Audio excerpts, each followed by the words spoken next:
I'm Bridget Green. And I'm Kevin Weber, and today we are bringing up 7 nanometer.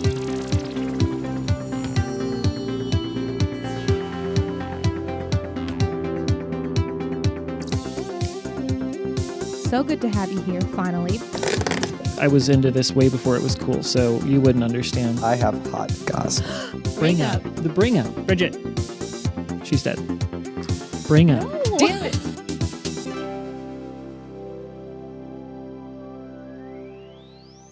So a few weeks ago, AMD hosted the Next Horizon event in San Francisco, where we talked about the new hotness, which is the world's first 7 nanometer data center, GPU and CPU. Mm-hmm. It's a pretty big deal. It's a very big deal. But it's also a very small deal because what we're talking about is something that's really, really tiny. Is that right? Yes, that's correct. Yeah, so when we say 7 nanometers, that's 7 billionths of a meter. What the number refers to is actually more of a relative measurement. You can kind of say that if you're going from 14 nanometers to 7 nanometers or a 14 nanometer node to a 7 nanometer node, you can roughly expect to be able to fit twice the number of transistors per given unit of area. What a lot of people don't realize is that something like the 7 nanometer node or developing a new node is a significant human achievement. Like, it's a very big deal. Totally. It's, I would assume it takes on the order of billions of dollars and the smartest people in the world all getting together for a decade to develop something like this. Like, it's a very big deal. And every time we go smaller, it gets harder and harder because we're running into literally the barriers of physics itself. So the curve that we would call Moore's law, which is the doubling of the number of transistors on a given CPU or GPU, which is processor in general, every 2 years, that trend continued and followed perfectly fine for a really long time, and it was a great example of the trends in the tech industry being pretty mathematical Until we got this small. Yeah. Now what we've done is we've moved on to what's called a chiplet design, which is what Papermaster was talking about, where you take all the processing bits of a CPU and you cut that off from the I/O, which is like, all the input output for the chip and how it manages with the rest of the board. And you just take those good processy bits and you put those on. Those are the bits we like. Those are the bits we like. Those are the tastiest bits. And then you slap a big I/O die in the center, and that actually controls all of the communication in between and with the rest of the board, in between the actual processors and the rest of the board.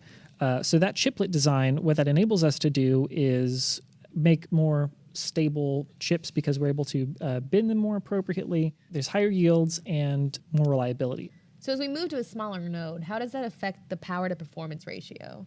Right. So power to performance on a piece of silicon is kind of like an S-curve. So there's a sweet spot in the middle and diminishing returns at either end. There's a point in the center at which you can, with a fairly small increase in power, you can get a large increase in performance. But if you try and go past that and increase the power even more, you just don't get as much back. What happens when you go to a smaller node or a new node, like from 14 to 7 nanometers, the S-curve shifts over a little bit. So at a given power, it kind of falls into that nice, again, sweet spot of that curve where you're going to be able to get the same amount of performance, but for far less power, or I should say half the power. The reason that you wouldn't get, again, like a 50% boost or 100% boost in performance with the same power is because you're reaching that top part of that S-curve. So we still see a 25% improvement in performance at the same power, which is pretty substantial. Yeah, it's awesome. But you can, again, get the same performance, but for half the power, which is why there's that disparity in the amount of performance versus power usage on the two different nodes. Another huge benefit of moving to the chiplet design is the efficiency it brings to the manufacturing process. Yeah, absolutely. To show you guys what we mean, we came up with a little demo, the help of some delicious pizza snacks. A little visual help. This is actually Kevin's lunch. I just took it out of the fridge. I've been known to eat very well. So we got one pizza snack for you. Oh, boy. And one pizza snack for me. Mm-hmm. Let's say that this pizza snack over here is the more traditional monolithic approach, and that this one over here is going to be our chiplets when we're done with them. Delicious chiplet pizza. So I'm going to give you right now, these wafers are perfecto. Idyllic. But what if there was some imperfections on them? There's some imperfections. I hesitate for to you. call pepperoni an imperfection. Yeah, well, I think from this box it is, so I wouldn't trust it. So yeah, any given silicon wafer that is grown and used to print CPUs on is going to have some form of imperfections on it. Nobody's perfect. Nobody's perfect. So we put a few on there. So in Kevin's monolithic pizza snack, what we're going to do is cut it into more big quadrants. So now that we have these big quadrants, each one of them has an imperfection on them, Kevin. Oh gosh, we what have I can't done? eat this. It's ruined. We're going to have to toss it out. Okay. But on mine over here, what I'm going to do is cut it into tiny little chiplet snacks. With this really great knife. Something about doing this on the table is going to give me a panic attack. Don't worry. We'll just eat it all later. Now, as you can see, one or two of mine do have the imperfection.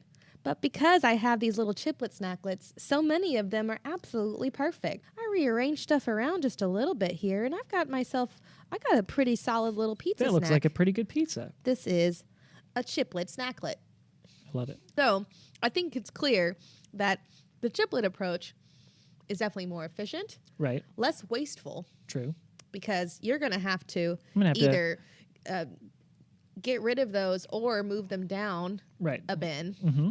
Whereas these can still be used in a different way, but this whole piece here can be used As my one way- big chip. I'm still having this whole pizza. That's right. And some of those can still be rebinned and sold. Yeah. As at a lower clock speed or for fewer number of cores or whatever the pizza's fate ends up being. I'm going in. You don't have to. Okay. Mm-hmm. Mm-hmm. Just like Mom used to make. Really?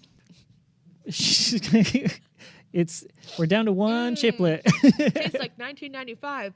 Yeah, that's when they were made. This is from my dad's Y2K stash. You may not like it, but this is what peak performance looks like.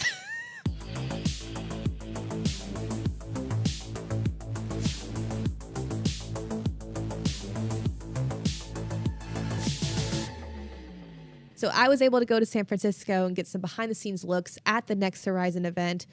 I wanted to show it to you, Kevin. Yeah, is that my souvenir? I made it just for you. Oh, good. Thanks. Let's take a look. Hey everyone, I just flew into San Francisco for the Next Horizon event, and boy, are my jokes tired. You say data center or data center, Gary? Data center. I think data center? Data center. Data This is center. a question for our audience. We say data center. Okay, so right inside these doors, they're going through rehearsal of what everyone's going to talk about at the event. It's going really well.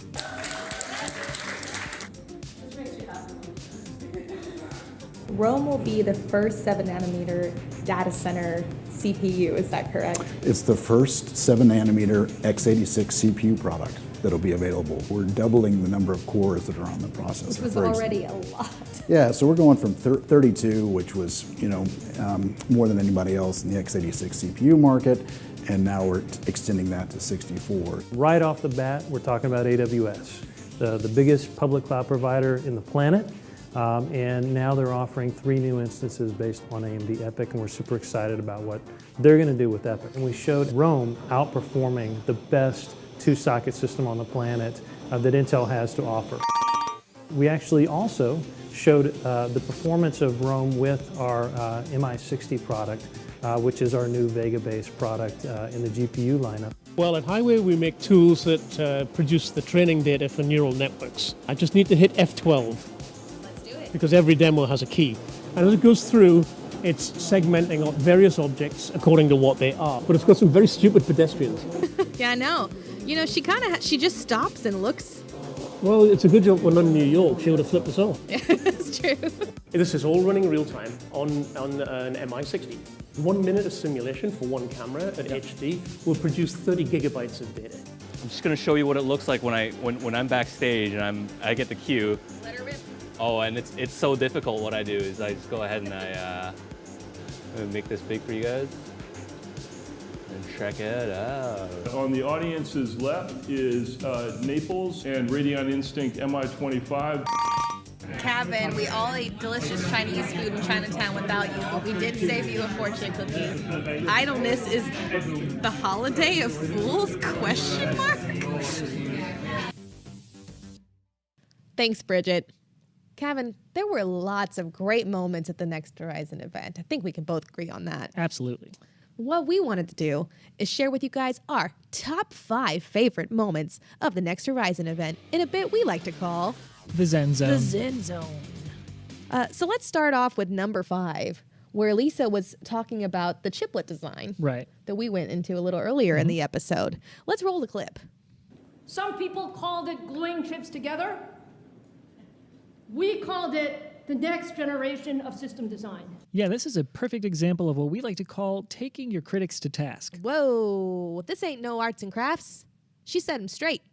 Bringing it in at number 4 with what may be the best play of the season, MVP SVP Forrest Norrod shows us a comparison between the traditional dual socket and the no-compromise single socket EPIC.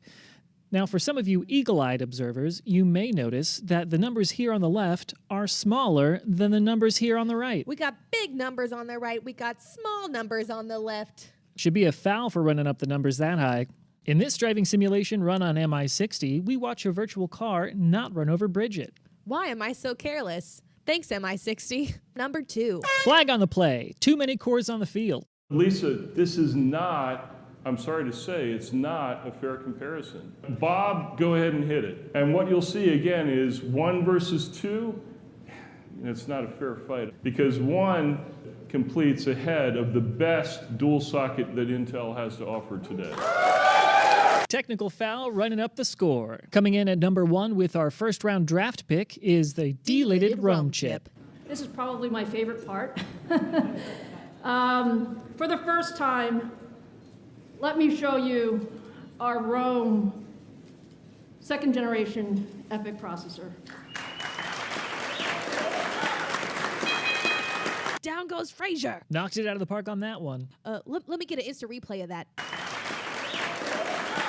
She's on fire. And maybe the end of this episode. But it's just the beginning for 7 nanometer and everything it's going to bring to this industry. Thank you guys so much for tuning in. As always, please leave us comments below with future topics you'd like us to see bring up. We love reading those. Like and subscribe to our YouTube channel. And as always, don't forget if we get 5,000 likes on this episode, we will have Dr. Lisa Su on as our guest for the very next episode, and she definitely is aware of that. Thanks, y'all. Here's a little treat for sticking around to the end. Is this all just a ruse to let you eat a Lunchable on camera? Yeah, I was Okay. too ashamed to buy it for my own purposes. It doesn't need to be heated. No need to heat, but if you do heat, pizzas will be hot. Yeah, that checks out. We've got spice. Spice, It does say that. like from Dune. 2% or less of pork stock. Okay, at this point, I'm just going to eat a silicon wafer, I think. To each their own.